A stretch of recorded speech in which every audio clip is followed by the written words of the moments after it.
Right. ఇక వేరే అంశంలోకి వెళ్దాం. వైఎస్ఆర్ కాంగ్రెస్ పార్టీ అధ్యక్షుడు జగన్ ఢిల్లీ వెళ్తే ఆయన జగన్ కేసుల కోసం వెళ్లారని చెప్పి దేవినేని ఉమా గారు ఆరోపించారు. అదే సమయంలో అక్కడ జీతాలకు డబ్బులు ఇచ్చే పరిస్థితి లేదని కొన్ని కథనాలు వస్తుంటే, మరోవైపు సింగపూర్ మాస్టర్ ప్లాన్ రెడీ అవుతోంది. మరి అది 8,000 కోట్లు అవుతుంది. కేంద్రం అయితే 1,500 కోట్లు మరి మంజూరు చేసింది. సో రాజధాని ఇటువంటి వాటికి రాజ్భవన్ తదితర మౌలిక సదుపాయాలు వీటన్నిటికీ కూడా ఖర్చు పెట్టడానికి మామూలుగా చూస్తే మంచిగానే బాగానే ఉన్నట్లు లెక్క. అయితే మరి ఆలోచనలు ఆచరణ ఇవన్నిటికీ మధ్య తేడా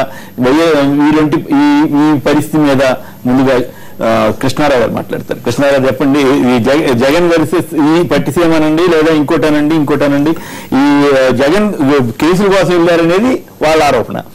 నన్ను దేవినేని ఉమామహేశ్వరరావు అన్నారు జగన్ జైలుకి బయటపడే అక్కడికి వెళ్ళారనేది వాళ్ళ ఆరోపణ. అంటే మీరు చెప్పిన సబ్జెక్టులు చూస్తే 4-5 రకాల కొంచెం మిక్స్డ్. ఒకటి జగన్ వ్యవహారం చెప్పాలంటే ఆయన ఎప్పుడు వెళ్ళినా కూడా ఢిల్లీకి ఇలా కేసుల ముందు వెళ్తాడని ఆరోపిస్తారు తెలుగుదేశం వాళ్ళు. ఎందుకంటే ఈజీ పాలిటిక్స్ లో ఏమవుతుందంటే ఊరికే ఒక ఆరోపణ చేస్తే మీరు ప్రతిసారి చెప్తుంటారు కదా, ఆవు కథ చెప్తారు ఏది చేసినా అన్నట్టుగా. విమానం ఎక్కినా నా విమానం కిటికీలోంచి ఆవు కనపడిందని మళ్ళీ ఆవు స్టీమర్ ఎక్కినా ఆవు గురించి, రోడ్డు మీద వెళ్తున్నా ఆవు కనపడిందని ఆవు కథ చెప్పాలనుకున్న వాళ్ళకి అది సరే.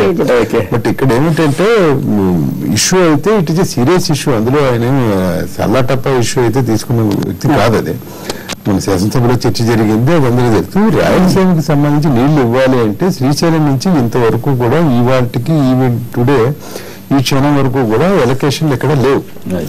నికర జలాలు దేనికి ఎంత అనే ప్రాజెక్టుకి ఎక్కడ లేవు. ఊరికి 40 టీఎంసీలు అందరినేవా, 29 టీఎంసీలు తెలుగు గంగా ఈ కేటాయింపులు తప్ప అవి అఫిషియల్ గా లేవు. అవి రావడానికి బ్రిజేష్ కుమార్ ట్రిబ్యునల్ ముందు ఇంతవరకు తేలలేదు. నెంబర్ 1.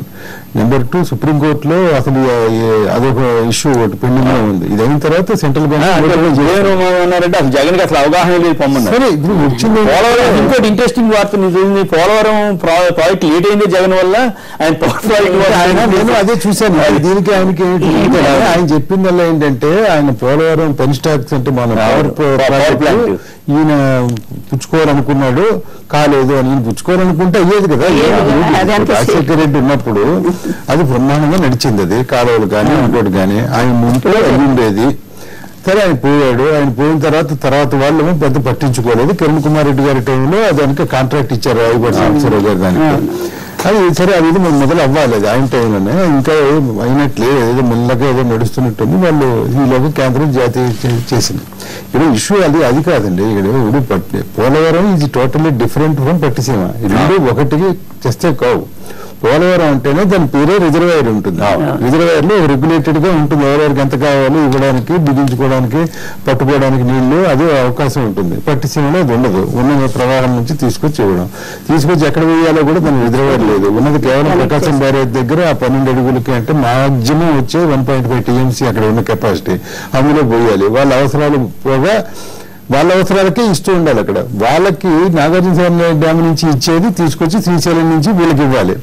ఇది ఇవ్వడానికి ఎవరెవరికి ఎక్కడ ఇస్తున్నారు, ఎందుకు ఎంత ఇస్తున్నారు అనేది లెక్కలు తేల్చాలి. అది అది తేల్చినంత కాలం ఒకటి.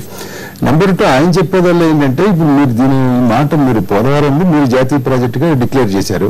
మీరు డబ్బులు ఇచ్చి మీరు కట్టాలి, 4 ఏళ్ళలో కట్టాలి. మీరు తొందరగా కట్టేస్తే సరిపోతుంది. ఇప్పుడు ఈ పట్టిసీమ తేవడం వల్ల, లిఫ్ట్ ఇరిగేషన్ స్కీమ్ తేవడం వల్ల అనవసరమైన ఖర్చు కాకుండా పోలవరం లేట్ అవుతుందని ఇంప్రెషన్ వచ్చింది. సో ఇది తొందరగా చేయండి అనే మాట జగన్మోహన్ రెడ్డి చెప్పింది. సరే, జగన్మోహన్ రెడ్డి ఆ లెక్కన వస్తే చంద్రబాబు నాయుడు గారు, నరేంద్ర మోడీ గారు 6 ఎన్నికల సభల్లో అయిపోయిన తర్వాత ఎన్నికల ఫలితాలు వచ్చి ఇద్దరు గెలిచిన తర్వాత చంద్రబాబు నాయుడు కన్నా ముందర జగన్మోహన్ రెడ్డిని గెలిచారు నరేంద్ర మోడీ గారు గుజరాత్ భవన్లో. ఫస్ట్ మీటింగ్ చంద్రబాబు నాయుడుతో కాదు, జగన్మోహన్ రెడ్డితో అయింది. అప్పుడు ఏకాంత సంభాషణ జరిగాయి. ఆ ఏకాంత సంభాషణలో మన అందరూ ఊహించేది తప్పనిగా ఇలాగే అని ఉంటాడు. ఏంటంటే నా కేసులు ఉన్నాయి, నేను నువ్వు ఒకటే, ఏదో కర్మకాలు అలా అయింది. సరే, ఇక నుంచి నేను ఒకలానే ఉంటాను, మీకు అవసరం వచ్చినప్పుడల్లా నేను ఉంటాను, నా అవసరం వచ్చినప్పుడు మీరు చూసుకోండి అంటే అన్నాడని ఎవరు తెలిసింది ఎంత ఆయన ఓకే బాబు దాని తప్పకుండా ఆయన ఏదో హామీ ఇచ్చాడు అప్పుడు కథనాలు వచ్చాయి. ఇక తర్వాత ప్రతిసారి 3వ సారి 4వ సారి ఇది కలవడం, ఆ తర్వాత కూడా ఇదే ఒక పత్రం పుచ్చుకుని పోవడం. అయితే జూపిడి ప్రభాకర్ రావు గారు నిన్న మొన్నటి దాకా అక్కడే ఉన్నాడు, బాగా తెలుసుకుంటాడు. ఆయన కూడా వెళ్ళినట్టున్నాడు గతంలో ప్రధానమంత్రి. వెళ్ళినప్పుడు ఏమవుతుందంటే ముందర ఇలాంటి ఇప్పుడు చంద్రబాబు నాయుడు గారు చేసే పని అదే. ఆయన 96లో సీఎం అయినప్పుడు నుంచి చూస్తున్నాను. ముందు డెలిగేషన్ పోటీగా తర్వాత జగన్ గారు పోటీగా ఉన్నారంటే ఆ రోజుల్లో చీకట్లో చిదంబరాన్ని కలిస్తే తప్పు లేదు కానీ నేను మోడీని కలిస్తే తప్ప అని అడిగాడు. చంద్రబాబు నాయుడు గారైనా ఇవన్నీ కూర్చున్నప్పుడు మాట్లాడినప్పుడు డెలిగేషన్లు అన్నీ అవుతాయి. అయిన తర్వాత మళ్ళీ ఇలా అంటున్నారు, ఇద్దరు లోపల పోతారు. నాయకుడు ఎవరైతే వాళ్ళతో మాట్లాడుకుంటారు. అది ఏం మాట్లాడారంటే మనకు తెలిస్తే ఈ ఊహాగానాలు అవి నడుస్తాయి. అది దట్ ఈజ్ అబౌట్ పట్టిసీమ సంగతి. ఇది రాష్ట్ర రాజధానికి సంబంధించి మీరు ఏంటంటే చట్ట ప్రకారం వాళ్ళు ఇవ్వాల్సింది మామూలుగా మన ఎక్స్పెక్టేషన్ ఆ రోజు జూలై 30న వర్కింగ్ కమిటీ డెసిషన్ తీసుకున్న తర్వాత ఆగస్టు 2న చంద్రబాబు నాయుడు గారు ప్రెస్ కాన్ఫరెన్స్ పెట్టి ఈ రాష్ట్రం విడిపోతుంది, రాష్ట్ర కొత్త రాజధానిని నిర్మించాలంటే దానికి కనీసం 4-5 లక్షల కోట్లు అవుతుందని ఒక ఫిగర్ ఒకటి ఇచ్చాడు ఆయన. ఇప్పుడు చూస్తారా మీరు 1500 కోట్లు ఇచ్చారు ఇది భవనాలకి. ఇది అంతే నగరాన్ని గురించి చెప్తున్నాడు ఆయన. విశ్వనగరం వ్యవహారం పెద్ద నగరం నిర్మించాలని. ఆ నగరంలో వీళ్ళేమో కేవలం బిల్డింగ్ల వరకు అది వాట్ ది కమిట్మెంట్. అందులో హైకోర్టు మీకు 1000 కోట్లు వేరే గుంటూరు విజయవాడ కలిపి ఇచ్చాడు. అది కూడా గొప్ప. చంద్రబాబు నాయుడు గారు సింగపూర్ వెళ్ళి మాస్టర్ ప్లాన్ అసలు ఇది టోటల్ ఈ కాన్సెప్ట్ తేడా. ఇది రూపాయి ఖర్చు లేకుండా ఆయన చేస్తున్నాడు. అది అందరూ గ్రహించాల్సింది ఏంటంటే రూపాయి ఖర్చు లేకుండా 35,000 ఎకరాలు ఆయన చేతిలో పెట్టుకున్నాడు కదా. ల్యాండ్ పూలింగ్ అని చెప్పి ఏదో కొత్తగా భూమి సమీకరణ కాదు సమీకరణ అని తీసుకుని అది 30,000 ఆయన పెట్టుకున్నాడు. ఇది డెవలప్మెంట్కి ఇస్తాడు ఆయన. ఆ డెవలప్మెంట్ ఇప్పుడు హైదరాబాద్ లో 60-40 ఎలా నడుస్తున్నాయో ఇంకో తగ్గుతుంది. మొత్తం వాడు కట్టిస్తాడు. వాడు కొంత చాలా వరకు వాడు తీసుకుంటాడు, వాడు అమ్ముకుంటాడు రియల్ ఎస్టేట్ కి. అలా ఇంకా ప్లాన్ ఇది మోడల్. ఇది దాంట్లో ఏం ప్రమాదాలు ఉంటాయి ఎట్లా ఉంటాయి అనేది మనం తర్వాత కానీ చర్చించగలం. ప్రభాకర్ గారు చెప్పండి, ఏంటి జగన్ కలయిక మీద మీకున్న సందేహాలు ఏంటి? నిన్న దేవినేని ఉమ్మ గారు డైరెక్ట్ గా ప్రధానిని అనుమానిస్తున్నాడు. ఆయన ప్రధాని దగ్గరికి వెళ్ళిందే కేసుల కోసం జైలు భయంతో అని అంటున్నారు. మీరు గతంలో కూడా వెళ్ళేవాళ్ళు కదా, ఏం మాట్లాడారు? మీకు ఏమైనా అనుభవం ఉందా? అంటే ఇంపార్టెంట్ కలయిక అయిపోయిన తర్వాత దానికన్నా మోస్ట్ ఇంపార్టెంట్ పర్సనల్ మీట్ ఒకటి జరుగుతుంది. అది నాయకుడికైనా ఉంటుంది. జనరల్గా మా లెవెల్లో మీలాంటి వాళ్ళు కలిసిన 10 మంది తోటి లాస్ట్లో ఒక సెకండ్ అటు ఇటు కలుస్తూ ఉంటాం. కృష్ణారావు గారు చెప్పినట్టుగా అక్కడ ఏం మాట్లాడతారు అనేది ఎవరికి తెలియదు. నంబర్ 1 ఊహాజనితం. అది ఊహాజనితం. అంటే జగన్ గారి మీద కేసులు ఉన్నాయి కాబట్టి, ఆయన ప్రధానమంత్రి లెవెల్లో ఉన్నారు కాబట్టి ఇక్కడి నుంచి పోతున్నటువంటి ఆ వ్యక్తి ఇదే మాట్లాడుంటారని భావించడానికి అవకాశాలు ఉంటాయి. నా విషయం ఒకసారి చూసుకోండి, ఇబ్బందుల్లో ఉన్నాము చెప్పుకుంటారా? నేను అంటున్నాను మీరు మీ మంత్రి గారు అథెంటివ్ గా చెప్పారు కదా, అంటే భావించడం అనేది జరుగుతుంది. మీకు సరైన అనుభవం కదా, అటు ఉంది ఇటు ఉంది, మీకు ఎట్లా తెలుసుంటుంది కదా. ఇప్పుడు మేము నలుగురు కృష్ణారావు గారు మా చోట పర్సనల్ గా మాట్లాడేది, మాట్లాడేది చెప్పలేం కదా. దాన్ని ఎస్టాబ్లిష్ చేయడం అనేది which is highly impossible. But జరిగిన నేపథ్యం అది. దానికన్నా ముందు ఈ రాష్ట్ర అభివృద్ధి చెందాలా అని కోరుకునే ఒక ప్రతిపక్ష పార్టీ నాయకుడు పాలక వర్గం ఆ లైన్ ని కంటిన్యూస్ గా వ్యతిరేకించే మార్గమే కాకుండా రాష్ట్ర అభివృద్ధికి ఒక కన్స్ట్రక్టివ్ గా తన ప్లాన్స్ ఉండగలిగితే మంచిది. ప్రతిసారి దీన్ని నెగటివ్ ట్రెండ్ లోకి తీసుకొచ్చే మార్గం ఏదైతుందో ఖచ్చితంగా ఇలాంటి విమర్శలే వస్తూ ఉంటాయి. సో ఈ రోజు రాష్ట్రం అవునన్నా కాదన్నా ఇందాక పెద్దలు చెప్పినట్టుగా ఎవరికి ఇష్టం లేకపోయినా విడగొట్టారు. విడగొట్టిన తర్వాత now our duty is that to improve it, to develop it. ఈ డెవలప్ చేసే క్రమంలో పాలకపక్షానికి కన్స్ట్రక్టివ్ గా ఇదిగో ఇలా చేయండి అని చెప్పే మార్గం ఎక్కడ ఉందా? చేస్తున్న దాన్ని అప్టాల్ పట్టిసీమ ఈ రోజు ఒకవేళ అవహేళనతో మాట్లాడొచ్చేమో కానీ బీయింగ్ మెకానికల్ ఇంజనీర్ సీఎం గారితో ఉన్నటువంటి ఒక 4-5 మీటింగ్స్ లో విన్న తర్వాత ఈవెన్ మా కౌన్సిల్లో దీన్ని విమర్శించినటువంటి ప్రతిపక్ష నాయకుడు రామచంద్రరావు గారు కూడా సీఎం గారు చెప్పిన తర్వాత కన్విన్స్ అయిపోయి, సార్ మీరు చెప్తా ఉంటే ఇందాక దాకా ఏమనుకున్నా ఇప్పుడు నా కాళ్ళ కింద నీళ్లు పారుతున్నట్టున్నాయి, నాకు అనిపిస్తుంది సార్. దాన్ని వ్యంగ్యం కాదు, వ్యంగ్యం అని చెప్పలేదు ఆయన. అట్లా అంటే వ్యంగ్యంలో ఉన్నదాన్ని యాక్సెప్ట్ చేశాడు అతను. ఒకవేళ అది వ్యంగ్యం అయితే యాక్సెప్ట్ చేయకూడదు, చేశాడు. ఏమన్నాడంటే సార్ ఇక్కడ నేను ఎందుకు చెప్తున్నాను, ఆయన నాకు వెస్ట్ గోదావరి కడప కన్నా ఇంపార్టెంట్, ఎందుకంటే నా పార్టీని నన్ను గెలిపించి అధికారంలో తీసుకొచ్చింది. ఈ రోజు నేను దానికే ఎక్కువ ఇంపార్టెన్స్ ఇస్తానంటే అంటే మీరు రాయలసీమను వదిలేస్తారని అడిగాడు.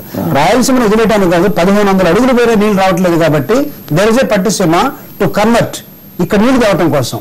అంటే దయచేసి ఇవ్వండి సార్, ఇందాకన్నా వెంగం పోయి అదే మీ ప్లాన్ అయితే మేము యాక్సెప్ట్ చేస్తున్నాం అన్నాడు. సో ఇక్కడ ఏమవుతుందంటే ప్రతిపక్ష నాయకుడు కూడా యాక్సెప్ట్ చేసే దశలోకి తను కరెక్ట్ గా చెప్పిన తర్వాత అర్థమైన తర్వాత మాట్లాడు. అర్థం కాకముందు అనేక విధాలుగా ఏమంటారంటే ఇక్కడ ప్రతిపక్ష పార్టీ కన్స్ట్రక్టివ్ గా ఉండాల్సిన అవసరం ఉంది. ఈ రోజు ఈ రాష్ట్రం ఒక ప్రమాదం పంచుకుందండి. అంటే ప్రమాదం అంటే డబ్బులు లేవు, రాజధాని లేదు, వీటన్నిటిని అవకాశాలకు వెళ్తారు. డబ్బులు లేవు నా ప్రశ్నల్లో ప్రతిసారి డబ్బులు లేదని ఎట్లా ఇస్తాను నేను, 8,000 కోట్లు రుణమాఫీకి ఎట్లా ఇచ్చారు, డబ్బులు లేదని 350 కోట్లు మంచి పప్పు జలాల కింద పంచారు. నాకేం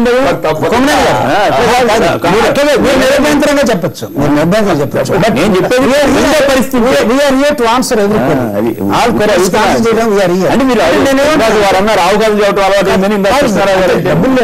డబ్బులు లేవంటే అసలు ఏమీ లేవని కాదు, ఉన్నాయి. అయితే when you compare with Chennai and Tamil Nadu, Bengaluru, Hyderabad చేసినప్పుడు మనం ఎలా పంపించారు, దీన్ని ఎలా ముందుకు వెళ్ళాలనే దాని మీద ఇందాక కృష్ణారావు గారు చెప్పినట్టుగా there is a land bank, 35,000 ఎకరాలు ఈ రోజు ఉన్నది.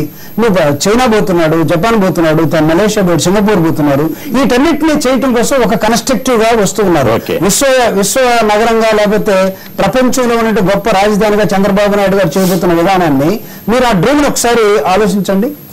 ఏమి లేని చోట even we can rise from the dust అనే ఒక ఆలోచన తీసుకొస్తున్నాడు. సరే విమర్శించడం నాకు కూడా, నాకు అందరికీ ఈజీ, కానీ దాన్ని పని చేయటమే కష్టం అవుతుంది. ఈ రోజు నేనేమంటాను, విమర్శించుకుంటే మేము అవసరమైతే విమర్శిస్తాం, అవసరమైతే పొగుడుతాం.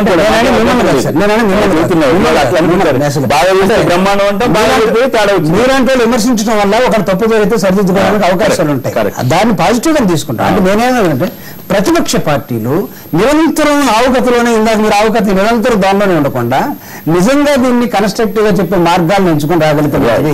జగన్మోహన్ రెడ్డి గారి మీద ఈ రోజు అనేకమైనటువంటి ఆరోపణలు వచ్చాయి.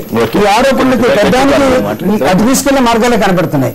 సో నిజంగా ప్రధానమంత్రిని కలిసినప్పుడు, ఒకవేళ రాష్ట్రపతిని కలిసినప్పుడు, లేదా మంత్రులు కలిసినప్పుడు చెప్పాల్సింది ఏంటంటే నా రాష్ట్రం ఈ రోజు వెనకబడి ఉన్నది, నేను ప్రతిపక్షం పెట్టి కొన్నిసార్లు అసెంబ్లీలో ఎలా రాజీ అయిపోయారు, మాకు చేతగారితనం అనేది కనపడిపోయిన తర్వాత రాజీ అయిపోయిన విధానం కనపడుతుంది కదా. ఈ రాష్ట్ర అభివృద్ధి మీద మేమందరం కూడా ఈ విధంగా అనుకుంటున్నాం. అంతేగాని దీన్ని ఆపండి, ఇది నష్టం, లేకపోతే దీన్ని చేయొద్దు, దీనికి మా అసెంట్ లేదు, ఇవి కాదు అని చెప్పాలి. ప్రతిపక్షం మళ్ళీ మాట్లాడదు. లక్ష్మీపార్వతి గారు మాట్లాడడానికి ముందుగా చాట్రా నుంచి వాసు గారు లైన్ ఉన్నారు. వాసు గారు నమస్కారం, మాట్లాడండి. నమస్కారం సార్.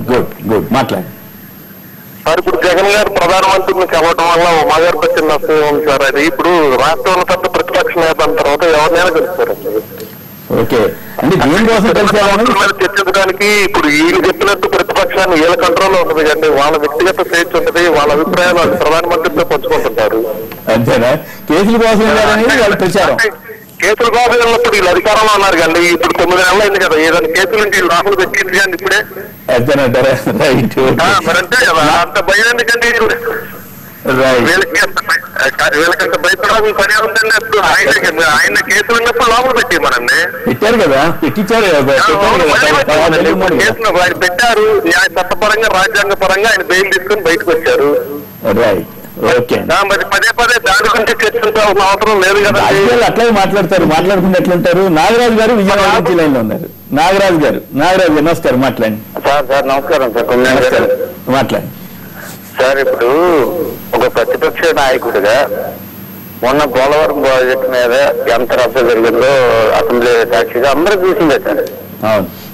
అవును, ఆ విషయం మీద ఆయన ఏంటంటే వాళ్ళ సభ్యులతోటి ఒక ఆంధ్రప్రదేశ్ ప్రతిపక్ష నాయకుడిగా ఆయన వెళ్ళి ప్రధానమంత్రిని కావడంలో తప్పేది లేదనే భావన మా అందరిలో ఉంది సార్. అది యాక్చువల్గా కూడా ఉందా? ఎందుకంటే ఈరోజు ఒక ప్రతిపక్ష నాయకుడు ప్రతిపక్ష హోదాన్ని ఆయన న్యాయం చేస్తున్నాడు. ఈరోజు చంద్రబాబు గారు చెప్తున్నారు సార్, నిన్న కాక మొన్నటి వరకు ఆయనతో ఉంటూ అలాగే సార్, అంటే నేను ఫస్ట్ మాట్లాడుతుంటే మీరు ఒకసారి మీరు వాస్తవంగా కొన్ని విషయాలు అంటే కొంచెం మాట్లాడే మధ్యలో కొన్నిసార్లు మీరు వాస్తవంగా కొన్ని విషయాలు మాట్లాడుతుంటారు. జగన్మోహన్ రెడ్డి గారు ఏ ఒక్క విషయాన్ని తప్పినా అది రాజకీయ కోణం మీద ఆయన మీద బురద జరగడానికి తప్పించి వేరే విధంగా ఇప్పుడు కూడా జగన్మోహన్ రెడ్డి ఎవరు కూడా అప్సెట్ చేయడం పరిస్థితులు కనిపిస్తుంది సార్. మన అసెంబ్లీలో కూడా క్లియర్ గా ఆయన మాట్లాడుతున్నప్పుడు నువ్వు అవినీతిపరుడు, నువ్వు జైల్లో ఉన్నోడివి, నువ్వు మాట్లాడకూడదు, వీరెవరు సార్ చెప్పడానికి? ఒక ప్రజలు ఎన్నుకొని ఆయన ఒక ప్రతిపక్ష నాయకుని కూర్చోబెట్టారు. ప్రజా సమస్యల మీద ఈరోజు ఆయన పోరాడుతున్నప్పుడు, ప్రజా సమస్యలు ఆయన అడుగుతున్నప్పుడు ఆయన స్టేట్ లో ఎవరన్నా ఈరోజు జీవుడి గారికి ఒక విషయం చదివిస్తున్నాను. ఒక ప్రతిపక్ష నాయకుడు ఈ విధంగా కలవడం వల్ల ఆరోపణలు వస్తాయి అంటున్నారు. ఎంతవరకు సమంజసం సార్ అది? లక్ష్మీభారతి గారు సమాజం చెప్తున్నారు. నాగరాజు గారు అంటే ఎంతడేమో నేనేమంటున్నానంటే ప్రతిపక్ష నాయకుడికి ఇంకొకరిని కలిసే అధికారం లేదని నేను అనదలుచుకోలే. బట్ కంటెంట్ ఏంటి, దట్ ఈస్ మోస్ట్ ఇంపార్టెంట్. ఇక్కడ ప్రతిపక్ష పార్టీ లేకపోతే అధికార పక్షం ఈ రెండు వాదోపవాదాలకు నేను వెళ్ళదలుచుకోలేదు. మీరు వెళ్ళి ప్రతిపక్ష పార్టీకి రాష్ట్ర అభివృద్ధి గురించి మాట్లాడుతున్నారా లేకపోతే అభివృద్ధి నిరోధకంగా తయారు చేయడానికి మాట్లాడుతున్నారు అనేది వస్తుంది. జూపేడి గారు చాలా అన్యాయంగా మాట్లాడుతున్నారు. వెళ్ళొచ్చు, ఆ నాయకుడిని సపోర్ట్ చేసుకోవచ్చు, అంతవరకు మాట్లాడుతున్నారు. కానీ పట్టిసీమ మీద మాట్లాడేటువంటి మాటలు మాత్రం అవి అసలు భరించడానికి అనిపిస్తా ఉంది. ఎందుకంటే మీరు ఈరోజు దాని క్లాజులను మన ట్రిబ్యునల్ ప్రకారంగా ఎప్పుడైతే పోలవరం పూర్తి అవుతుంది అనుకుంటే దాని ప్రకారంగా అంతర్రాష్ట్రంగా కర్ణాటక కానీ తర్వాత మహారాష్ట్ర కానీ వాళ్ళకు కూడా కొంత వాటా నీరు ఇవ్వాల్సినటువంటి అవసరం ఉంది. 7F క్లాజులో 30 TMCలు వాటర్ పంచుకోవాల్సినటువంటి పరిస్థితి ఉంది. ఇంత అట్లా కాదండి, హఠాత్తుగా వీళ్ళు అంటారు ప్రతిపక్ష నాయకుడుగా ఆయనకి బాధ్యత లేదా ఈ డెవలప్మెంట్లు అంటారే.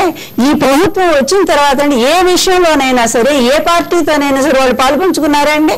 కనీసం రాజధాని విషయానికి సంబంధించి భూసేకరణకు సంబంధించి ఒక్కసారన్నా సరే కమ్యూనిస్టులు కానీ లేకపోతే వైఎస్ఆర్సీపీని కానీ మేధావులతో కానీ ఎవరినైనా పిలిచిన అంత సీక్రెట్ గా వీళ్ళకి కూడా తెలియదు, పార్టీలో ఉండే వాళ్ళకు కూడా తెలియకుండా సీఎం స్వయంగా తనే ప్లాన్ చేసుకుని తనే అన్ని వేసుకుని అలా పట్టిసీమ అంతే తను ఇచ్చినటువంటి కాంట్రాక్ట్స్ ఎవరికి ఇచ్చారండి? తనకు సంబంధించినటువంటి వాళ్ళకి ఇచ్చారు. పట్టిసీమకు సంబంధించి మాకు ఎక్కడ డౌట్ వస్తుందంటే ఒకవైపు ఇది పోలవరానికి తప్పనిసరిగా ఇది అభ్యంతరం అయిపోతుందేమో, పోలవరం ప్రాజెక్ట్ నిర్మాణానికి ఇది అడ్డంకిగా అయిపోతుందేమో మీరు చెప్తే ఎట్లా సరిపోతుంది? చంద్రబాబు నమ్మే పరిస్థితి నాకేం లేదు. మీరు చెప్తే పట్టిసీమ మీద పోలవరం నేషనల్ ప్రాజెక్టు దాన్ని మన ఎవరు మీరేమి కంగారు పడాల్సిన అవసరం లేదు. పెద్దలు చెప్తున్నారు రిజర్వాయర్ లేనటువంటి వాటర్ ని రాయలసీమ దాకా రాయలసీమ అనేది కనీసం మళ్ళీ వాళ్ళ ప్లాన్ లోనే పెట్టలేదు. ఈ పట్టిసీమకు సంబంధించిన ప్రాజెక్టులో జీవోలో రాయలసీమ లేదు. మరి ఈయన ఇటు తిప్పి తీసుకెళ్లేసరికి రాయలసీమ దాకా ఈలో ఇక్కడ వాటర్ తీసుకొచ్చి ఇక్కడ అవసరాలకు దీన్ని వాడుకుని అక్కడ కృష్ణ వాటర్ వాడుకుంటామని చెబుతున్నారు. కాదు లింకప్ చేస్తామన్నారు. గోదావరి కృష్ణ వచ్చిన ప్రాబ్లం ఏంటంటే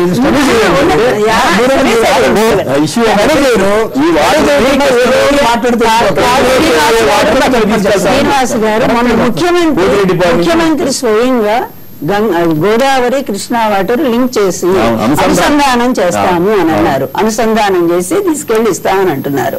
ఈలో 1600 కోట్ల రూపాయలు ఖర్చు పెట్టేటువంటి పట్టిసీమ ప్రాజెక్టు ఎవరికైనా చెప్పారండి? అప్పుడు అనౌన్స్ చేస్తే దాని మీద విమర్శలు రావండి? అసలు లోకల్ గా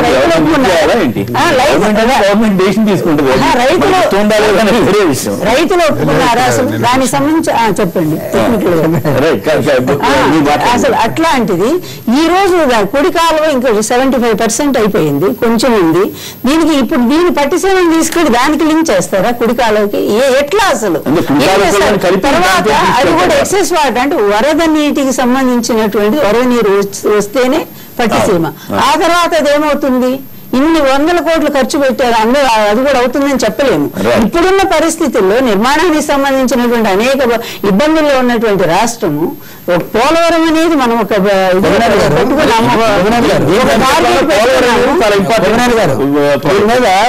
పవర్ పాయింట్ ప్రెజెంటేషన్ ఇస్తాను, మేడం వచ్చి వినమని చెప్పండి. కమలాపురం నుంచి సతీష్ గారు లైన్ ఉన్నారు. సతీష్ గారు నమస్కారం, మాట్లాడండి. నమస్కారం అండి. నమస్కారం, మాట్లాడండి ప్లీజ్. జూపూడి ప్రభాకరరావు గారికి నా ప్రశ్న అండి. అడగండి. ఢిల్లీ వెళ్ళి ప్రధానమంత్రిని కలిసి పోలవరం ప్రాజెక్టు త్వరగా కట్టండి, వేగంగా పూర్తి చేయండి అంటే రాష్ట్రాన్ని అభివృద్ధికి అడ్డుపడ్డట్టండి. పనికిరాని పట్టసీమను ఆపండి అంటే అది అభివృద్ధికి అడ్డుపడినట్టండి. మాట్లాడండి అది. అట్లా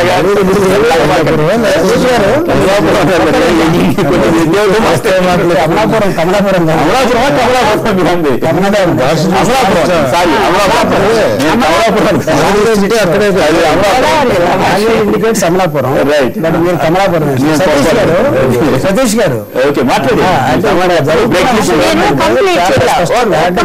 జూపూడి గారికి ఒక్క నిమిషం మేడం, అది కంప్లీట్ చేయలేదు. అంటే ఎందుకంటే వాళ్ళకి ఒక డౌట్ వచ్చింది, మీరు పోలవరం వేగవంతం చేయాలని జరగాల్సినటువంటి ఖచ్చితంగా చెప్పాలి. అది మీరు ఆ పోలవరాన్ని కూడా ఆపండి పట్టించుకుంటే మళ్ళీ ఇబ్బంది పడిపోతారు.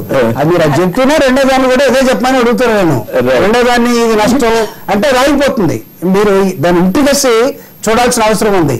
పోలవరాన్ని స్పీడప్ చేయండి అనే క్రమంలో పట్టిసీమను ఆపండి అంటే పోలవరం ఆపమన్నట్లు లెక్క అవుతుంది.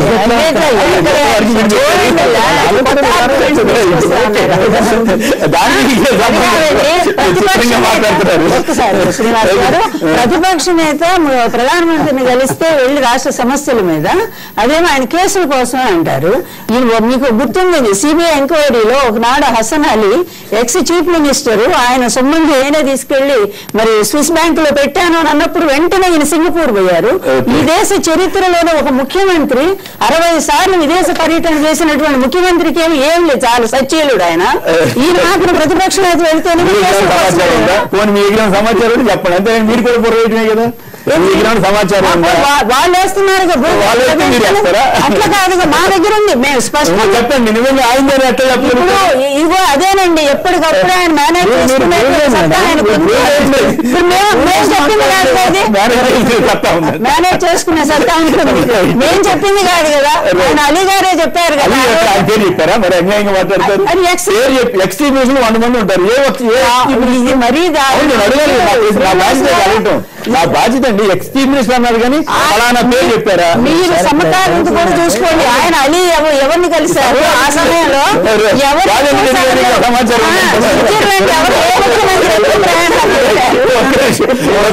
ఓ బ్రేక్ తర్వాత మళ్ళీ మాట్లాడుతారు కానీ రాజాంగి రెడ్డి గారు స్పందిస్తారు. మంత్రులు కడియం శ్రీహరి, తలసాని శ్రీనివాస్ యాదవ్ ఉప ఎన్నికలంటేనే భయపడుతున్నారు నా టీడీపీ నేత ఎర్రబెల్లి వ్యాఖ్యలను సమర్థిస్తారా అంటే 84% మంది అవునని, 16% మంది కాదని. ఇప్పుడు చిన్న విరామం తర్వాత చర్చ కొనసాగుతుంది.